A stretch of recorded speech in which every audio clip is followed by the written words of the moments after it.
Oke, baik. Assalamualaikum warahmatullahi wabarakatuh. Sebelumnya, perkenalkan nama saya Muhammad Afif Akmaluddin dengan nomor NIM P133743253250553 dari kelas alih jenjang D4LM.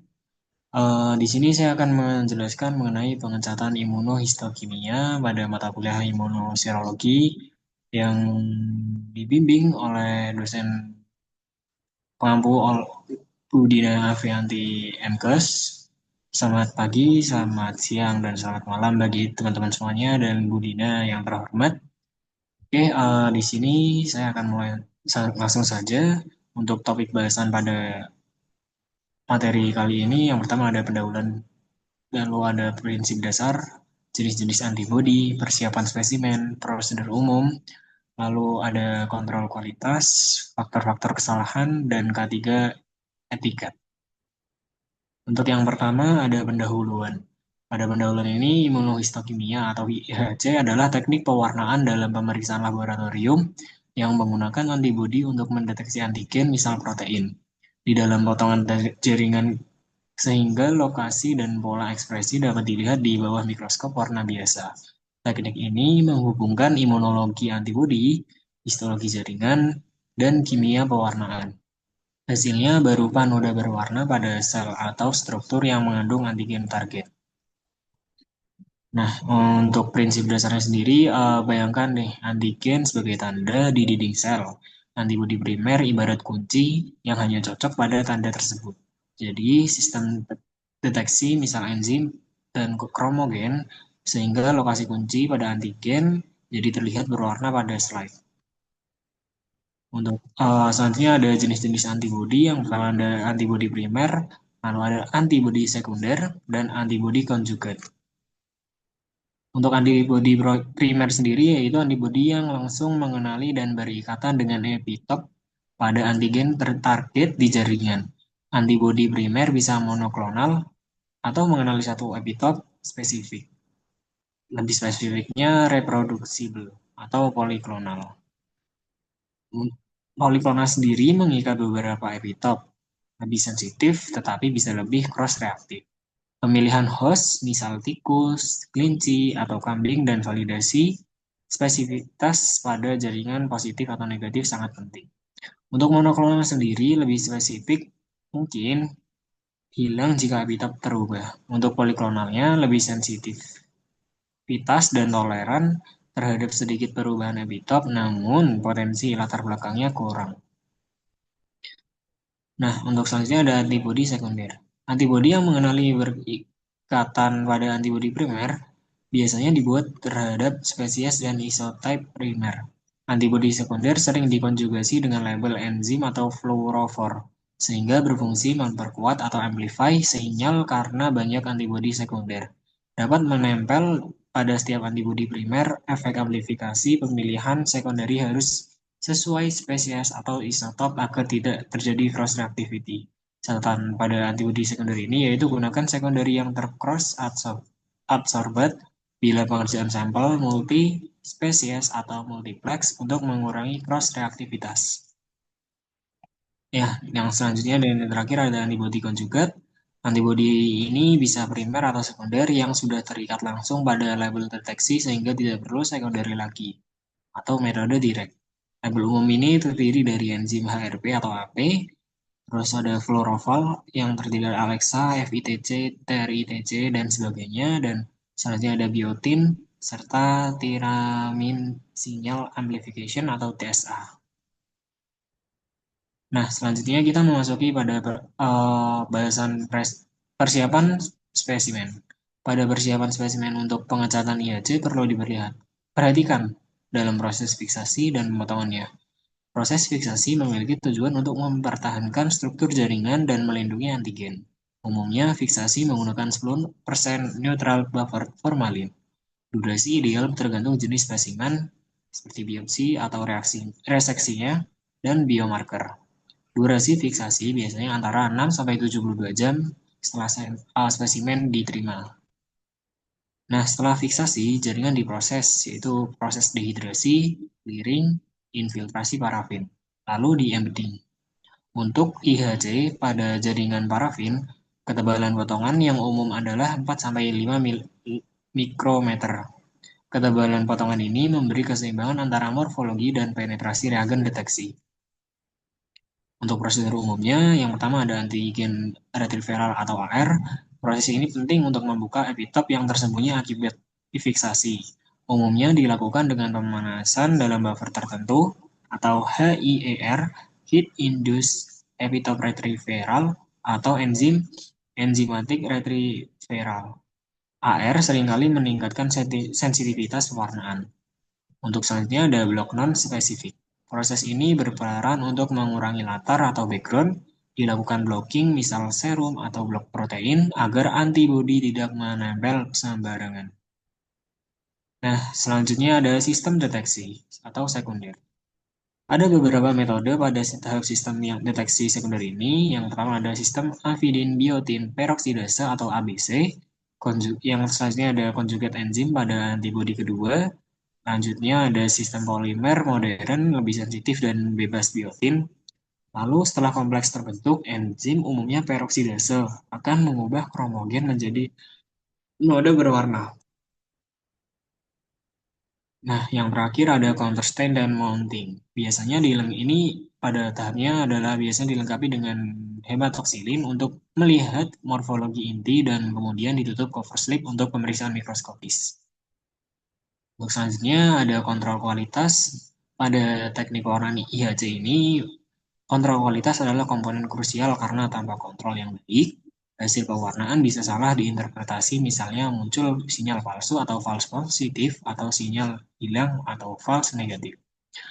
Kontrol positif adalah spesimen jaringan yang sudah diketahui secara pasti mengekspresikan antigen atau target yang diuji. Untuk kontrol negatif adalah spesimen jaringan atau kondisi di mana antigen target tidak diekspresikan atau suatu angka seperti antibodi primer dilewatkan. Nah, selanjutnya nih ada tujuannya nih. Kalau untuk kontrol positif memiliki tujuan untuk memastikan bahwa seluruh prosedur IHC, yaitu seperti fiksasi, antigen retroviral, antibodi, deteksi, bekerja dengan baik. Untuk kontrol negatif memiliki tujuan untuk mendeteksi ikatan non-spesifik, artefak, atau latar belakang yang bisa meniru sinyal. Dengan menggunakan kedua kontrol ini, laboratorium dapat mengevaluasi apakah pewarnaan berjalan seperti yang diharapkan, yaitu kontrol positif, atau apakah ada reaksi yang tidak diinginkan atau ikatan non-spesifik, yaitu kontrol negatif. Untuk faktor-faktor kesalahan yang mungkin terjadi pada teknik pewarnaan IHC ini, itu yang pertama ada coefficient time atau delay antara pengambilan jaringan dan fiksasi. Selanjutnya ada fiksasi, itu jenis larutan, waktu, dan volume. Selanjutnya ada kualitas potongan dan pemroses jaringan. Lalu ada pemulihan antibodi atau klon, spesifisitas dan titrasi, sistem selanjutnya ada sistem deteksi dan kromogen atau imunofluoresensi. Lalu ada inkubasi waktu, suhu, pH buffer, dan penanganan slide. Selanjutnya ada interpretasi subjektif dan scoring variability. Dan yang terakhir ada kurangnya kontrol kualitas dan validasi assay. Nah, untuk K3 dan etiket pada pewarnaan IHC ini, yang pertama ada risiko biologis. Jaringan manusia atau hewani dapat mengandung patogen bakteri, virus, atau prion, sehingga harus diperlakukan sebagai potentially infectious sampai dinyatakan aman. Untuk resiko kimianya sendiri, reagen IHC umum seperti formalin atau fixatif, B33 diaminobenzidin, kromogen, alkohol silin, dan peroksida memiliki bahaya inhalasi toksisitas atau potensi karsinogenik. Perlakuan dan pembuangan khusus wajib dilakukan. Ah, ini merupakan daftar pustaka yang saya gunakan dalam penyusunan materi kali ini. Oke, cukup sekian untuk pemaparan materi terkait pemeriksaan imunohistokimia atau IHC ini. Mungkin akan saya tayangkan video pada materi ini. Tunggu sebentar.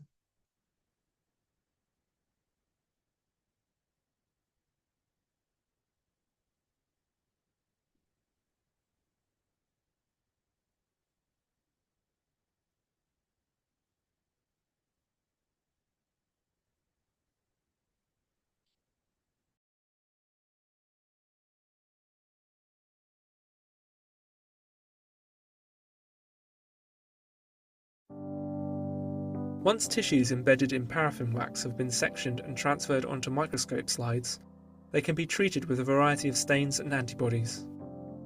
This video will demonstrate the staining procedure. Most staining solutions are aqueous. Therefore, the wax has to be dissolved and replaced with water before staining can commence. The slides are gently agitated in a dish containing dewaxing agent,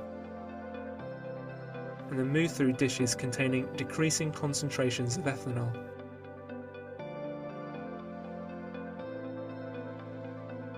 After dewaxing, the slides are rinsed in tap water to remove any remaining alcohol. The next stage is antigen retrieval, a process where methylene bridges, which form during fixation, are broken to prevent the masking of antigens. There are two methods of antigen retrieval: enzymatic and heat-mediated. The method chosen depends on the antigen, however, heat-mediated is most common.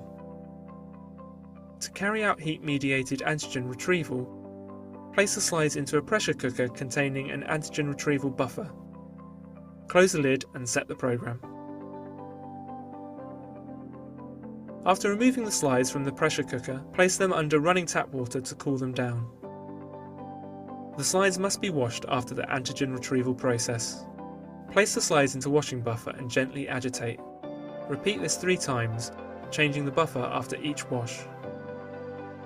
Next, the tissue sections need to be blocked to minimize non-specific interactions of the antibody. Dab off any excess wash buffer and draw a hydrophobic barrier around the tissue section using a PAP pen. The blocking solution can now be pipetted directly over the tissue section. Depending on the type of IHC being carried out and the type of tissue being analysed, additional blocking steps might be needed. In this case, a peroxidase secondary antibody is being used. Therefore, endogenous peroxidase enzymes present in the tissue also need to be blocked. After this step, the slides are washed again 3 times in wash buffer.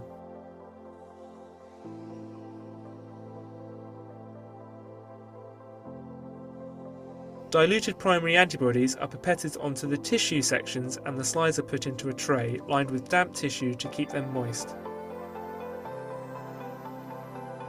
before being incubated overnight in the fridge. In the morning, wash the slides 3 times before adding the diluted secondary antibodies for 1 hour at room temperature.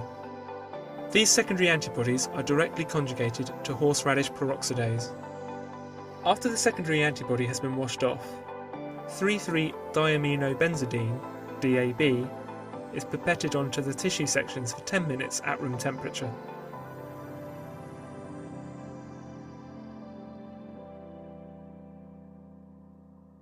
DAB is a substrate of HRP and causes a visible brown precipitate to form.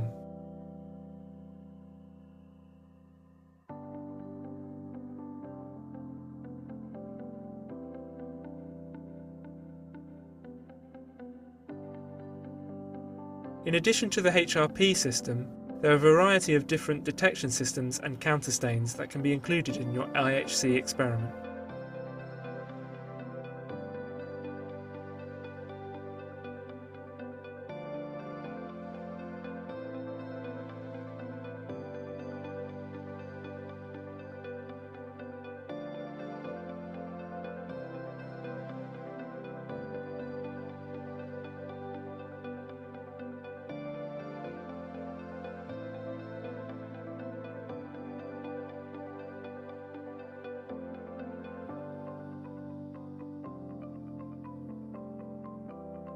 To visualise the slides under a microscope, cover slips need to be added. Add a drop of mounting solution to the tissue section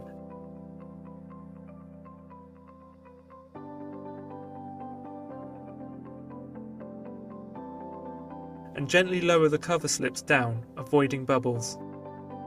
There are many different mounting solutions available, so ensure the one chosen is compatible with the detection system you are using.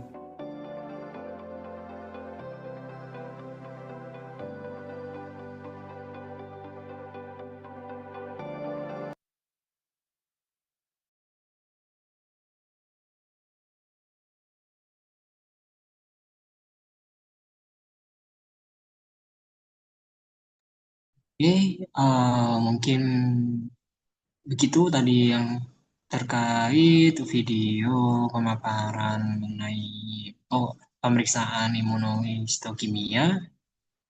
Mungkin akan saya cukupkan untuk pemaparan saya terkait materi ini. Kurang lebihnya mohon maaf. Assalamualaikum warahmatullahi wabarakatuh.